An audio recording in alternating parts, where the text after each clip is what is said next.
Doslova šachový sviatok zažíva Stará Ľubovňa. Do staveníčko si totiž z ľubovnianskych kúpeľok dali šachové juniorské špičky. To, že sa tunajšiemu šachovému klubu dostalo cti organizovať majstrovstvá Slovenska, neprišlo náhodou. Prihlásili sme sa do konkurzu, ktorý vyhlásil Slovenský šachový zväz. Dali sme dobré podmienky a zväz nám to schválil aj preto, že sme tu minulý rok mali dorasteneckú ligu a bolo veľmi dobré na vysokej úrovni, tak nám to asi dali. Ľubovňa tak celý týždeň hostí okolo 200 mladých šachistov z rôznych kútov Slovenska. Z Vrútok, z Príboviec.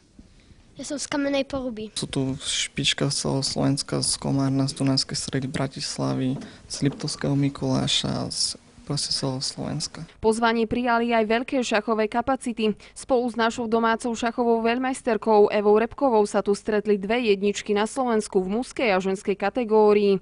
Zraky sa ale upierajú hlavne na mladé šachové nádeje.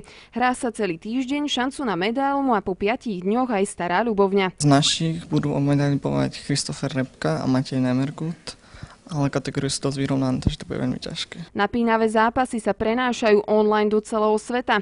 Zaujímavosťou je, že ich premiérovo komentuje slovenský šachový veľmajster. Som sa ešte nestretol s takouto úlohou. Ja hovorím o tých partiách, komentujem nejaké zaujímavé momenty, možno, že kde niekto urobil chybu. Vlastne takéto pokračovanie pred bieleho postaví aspoň nejaké nároky, hej, ak by čierny iba vyčkával, by čakal na svoj. Takáto novinka sa mnohým šachovým zanietencom pozdáva. Dvere sú pritom do soboty otvorené pre širokú verejnosť. Keď to komentuje veľmajster, čo je jeden z najlepších hráčov na Slovensku a vlastne patrí aj k jedným z najlepších na svete, tak je to komentár z takého širšieho pohľadu, ako vidí ten slabší hráč alebo divák, čiže môžem ako pochopiť, že ako asi rozmýšľa ten silný hráč. Emócie a vypätie v ľubovňanských kúpeľov na krájanie. Padajú aj slzičky z neúspechu, ale aj šťastné úsmevy. Dneska som prehral, ale predtým som dvakrát vyhral,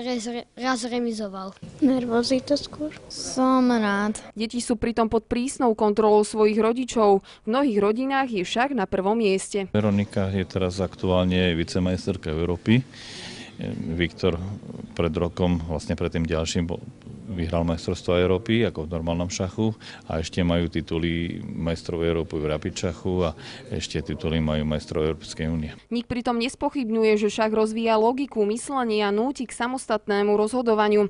Mnohí sa ale zhodujú, že na Slovensku je šachu venovaná len malá podpora. Šach nie je spoločensky vnímaný tak, ako by si zaslúžil. Napríklad v okolitých krajinách je to so šachom lepšie. Ono by bolo zaujímavé prepočítať, keď sa to zoberie na jedného fanúšika futbalu, že koľko sa vynaloží prostriedkov a koľko sa na jedného toho šachistu. O tom, kto si z Ľubovne odniesie aj tituly majstrov Slovenska, sa rozhodne v sobotu 24. marca. Dovtedy si šachisti užijú aj relax, ktorý pre nich pripravili organizátori. V programe bola aj návšteva hradu Ľubovňa.